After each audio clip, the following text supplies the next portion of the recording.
करना चाहती हूं कि आपने ये जो हमारे भारतवर्ष का अमृत काल है, इस अमृत काल के जो आने वाले 25 वर्ष हैं उसमें हमारे भारत की क्या दशा रहेगी, क्या दिशा रहेगी,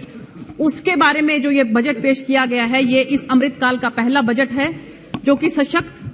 सर्वस्पर्शी और सर्वसमावेशी बजट है। सभापति महोदय, मैं कहना चाहूंगी कि आज जो वैश्विक अर्थव्यवस्था है उसकी जो हालत है, चाहे हम रूस यूक्रेन युद्ध की बात करें, चाहे हम कोविड महामारी की बात करें, आज जो वैश्विक अर्थव्यवस्था है वो बिल्कुल डामाडोल हो रखी है। आप ये देखिए कि 22-23 के अनुमान के अनुसार भारत की जीडीपी ग्रोथ जो है वो 7% रहने का अनुमान है,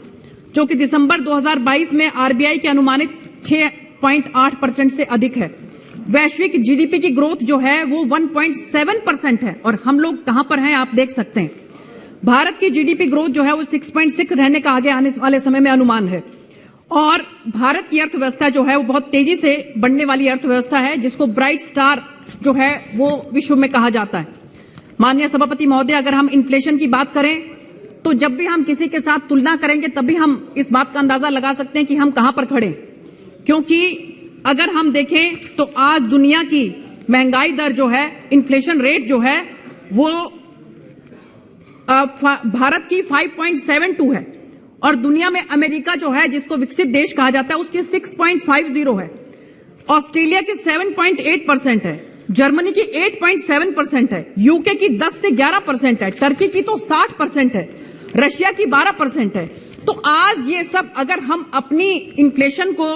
5.72% तक ला पाने में कामयाब हुए तो उसके पीछे कारण है आत्मनिर्भर भारत। माननीय प्रधानमंत्री श्री नरेंद्र मोदी जी की जो सोच है कि किस तरह से हमारे देश को हम आत्मनिर्भर बनाकर आत्मविश्वास से जो हमारा देश आज की तारीख में भरा है, क्योंकि रशिया और यूक्रेन का जो युद्ध है उसमें आपने देखा होगा कि बहुत से देश जो हैं वो निर्णय नहीं कर पा रहे हैं कि हम क्या अपनी स्टेटमेंट देखें। और हमारे जो आदरणीय एक्सटर्नल अफेयर मिनिस्टर हैं, उन्होंने जिस सूझबूझ के साथ, डिप्लोमेटिक तरीके के साथ विश्व स्तर पर यह कहा है कि रशिया जो है उससे हम तेल लेंगे क्योंकि हमें जरूरत है, लेकिन साथ साथ उन्होंने ये बात भी कही है कि भारत किसी भी कीमत पर युद्ध के फेवर में नहीं है। तो एक इतने अच्छे डिप्लोमेटिक तरीके से उन्होंने अपनी बात कही है कि जिससे जो हम रशिया से तेल ले पा रहे हैं और उसकी वजह से हमारा आत्मनिर्भर भारत हम बनते जा रहे हैं। और वैक्सीनेशन में भी आप ये देखिए, आज इकोनॉमिक ग्रोथ जो है हमारी भारत की जिस तरह से तेजी से बढ़ रही है और माननीय प्रधानमंत्री जी के नेतृत्व में आप देखिए कि 10वें नंबर से हम छलांग लगाकर आज विश्व की अर्थव्यवस्था में आज हम 5वें नंबर पर पहुंच गए हैं। और आने वाले समय में जिस तरह से हम एक विकासशील देश से विकसित देश की तरफ बढ़ते जा रहे हैं, तो 2nd और 3rd नंबर पर बहुत जल्द हम पहुंच जाएंगे, इस बात की मुझे पूरी उम्मीद है। ये जो सर्वस्पर्शी और सर्वसमावेशी बजट है, इसके अंदर हम चाहे युवा की बात करें, महिला की बात करें, किसान, ओबीसी, SC ST, किसी क्लास की बात करें, सबका कुछ ना कुछ इसके अंदर जो है उनको कोई ना कोई इसमें फायदा मिलने वाला है। सभापति महोदय, मुझे ध्यान आ रहा है कि आरबीआई के अनुसार बिहार, केरल, पंजाब, राजस्थान, पश्चिम बंगाल, इनकी अर्थव्यवस्था जो है मंदी के दौर से गुजर रही है और इसका बहुत बड़ा कारण यह है कि वहां की जो राज्य सरकारें हैं वो ठीक तरीके से काम नहीं कर रही हैं। लेकिन हमारी केंद्र सरकार ने स्ट्रक्चरल रिफॉर्म के लिए कैपिटल एक्सपेंडिचर में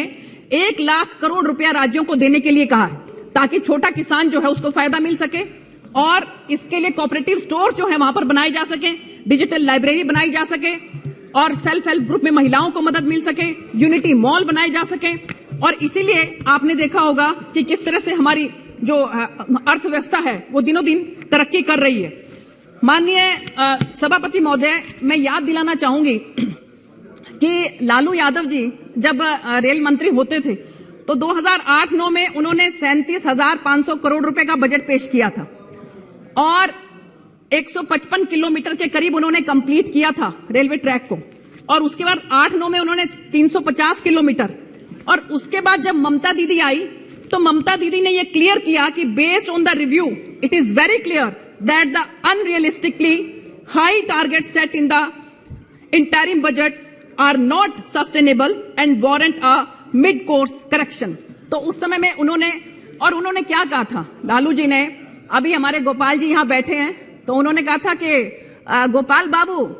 तुहार चिंता करने का जरूरत नहीं है, हमने बहुत बड़ा पखाना बना दिए हैं। तो उन्होंने कहा कि आप तो रेलवे मंत्री हैं, आपने पखाना कहां से बना दिए हैं? तो बोले कि अरे हमने 130 किलोमीटर रेलवे ट्रैक बिछा दिए, वहां पर लोटा लेके जाओ और आप जरूरत नहीं है आपको पखाने की। ये पहले की अर्थव्यवस्था जो है, पहले का ये सोच रहती थी पहले के, आप देखिए कि मंत्रियों की। और आज की तारीख में माननीय प्रधानमंत्री जी ने 11 करोड़ घरेलू शौचालय बनाकर जिस तरह से हमारी महिलाओं को, हमारी बहनों को इज्जत घर बख्शे हैं, मैं बहुत बहुत इस बात के लिए माननीय प्रधानमंत्री जी का धन्यवाद करना चाहती हूँ।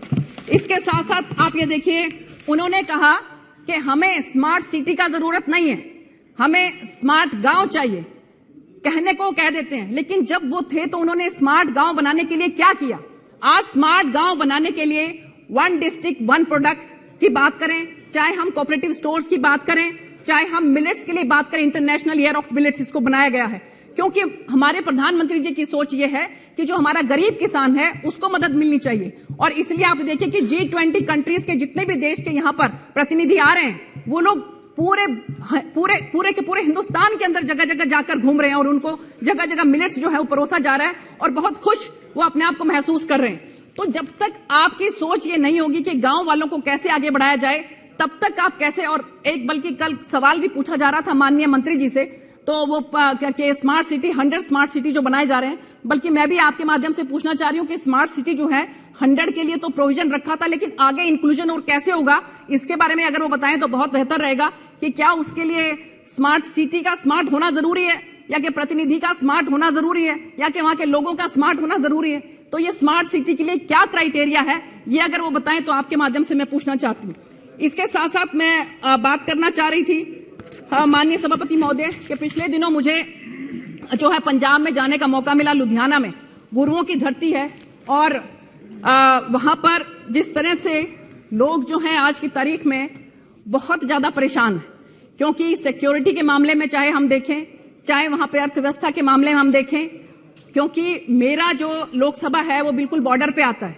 और हमारी कोशिश है कि हमारे युवा नशे से दूर रहें। पर ਤੁਹਾਨੂੰ पता ही है कि वो ਜਿਹੜੇ मुख्यमंत्री ने वो पहले ਇੱਥੇ सांसद भी होंदे सी ਤੇ ਉਹਨਾਂ ਨੇ ਕੀ ਕੀਤਾ ਹੈ ਉੱਥੇ ਜਾ ਕੇ ਨਸ਼ੇ ਚੋਂ ਕਿਵੇਂ ਗੱਲ ਕਰ ਸਕਦੇ ਨੇ ਜਿਹੜੇ ਆਪ ਨਸ਼ੇ 'ਚ ਰਹਿੰਦੇ ਸੀ।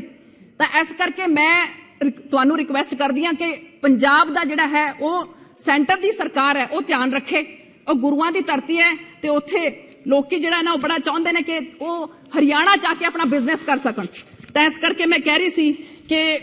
ਜਦੋਂ ਵੀ पंजाब तुसी भी तुहानू भी जो मौका मिले जान का तुसी उत्थे जाके वेखना कि इत्थे साडी बीबी बैठी सी, वो भी कह रही सी। देखिए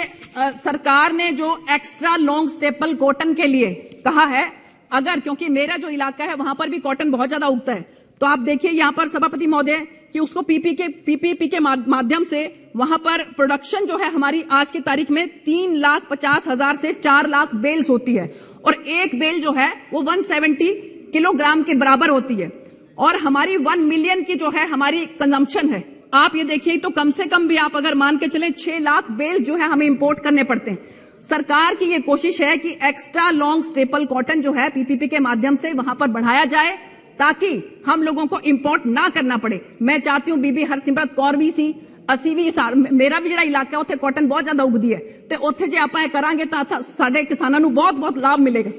ਤੇ ਤੁਹਾਡੇ माध्यम तो मैं कहना चाहती हूं कि मेरे जी इलाके च रेलवे का बजट कितना ज्यादा बढ़ाया है, तो नरवाणा सिरसा मंडी डब वाली उत्थे रेलवे स्टेशन से आधुनिकरण का वास्ते करता है। पर मेरी कोशिश है, मेरी रिक्वेस्ट है कि जो फतेहबाद डिस्ट्रिक्ट है उत्थे भी सानू चाहिए रेलवे फैसिलिटीज। ते इहदे साथ साथ मैं कह रही हूं माननीय सभापति महोदय कि जेडे नशे वास्ते ਆਪਾਂ कुछ ना कुछ करिए, क्योंकि उत्थे जी थैंक यू धन्यवाद जी एक मिनट और चाहिए। देखिए माननीय प्रधानमंत्री जी ਨੂੰ मैं विश्वास दिलाना चाहती हूं कि सारी जनता जिहड़ी है वो उन्हां दे नाल है। वो जदों भी कोई शुभ काम करन चलदे ने ना, वो की कह के चलदे ने कि देश शिवा वर मोह एह, शुभ कर्मण तो कब हूं न टरूं, ना डरूं अरिसों जब जाए लड़ूं, निश्चय कर अपनी जीत करूं। मोहम्मद जावेद जी गुजरात भी ऐसी जीत हासिल की है। एक मिनट